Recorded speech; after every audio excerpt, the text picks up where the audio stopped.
over the years, I, like many Americans, have watched the audition process change for the cheerleaders.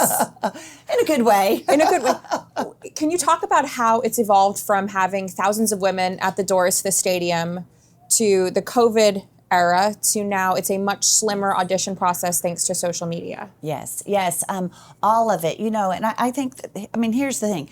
Innovation and evolution is a really good thing.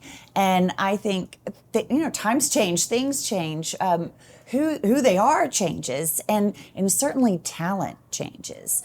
And I know, and you can talk to many of them that cheered from the 70s to the 80s and the 90s and beyond, that they say they could never make it today. That they had a wonderful time while they were here, but the talent level has increased so dramatically. Do you think that's because of social media getting the word out about the quality of the cheerleaders? And I think watching it on TV, I think seeing it on Netflix, seeing it on television, of like, oh wow, these women are true performers, they're true athletes, and I'm not that skill level, so I'm not going to come out. Or, man, they're taking this seriously. Now I want to do it. So when the girls move here now, unlike where they probably were not moving here in 2006, 2007, as the shows become more popular, do you help the women get jobs? Because as it's noted throughout the seasons, that this is not their primary job. Yeah. They have other jobs, yeah, and that this is a supplemental to their income. Yes. So when they move here, do you all help them with housing and careers and opening doors that is like a network? So all of that. But I will say, actually, in the early days, too, they came here. We had cheerleaders from Japan. We have cheerleaders from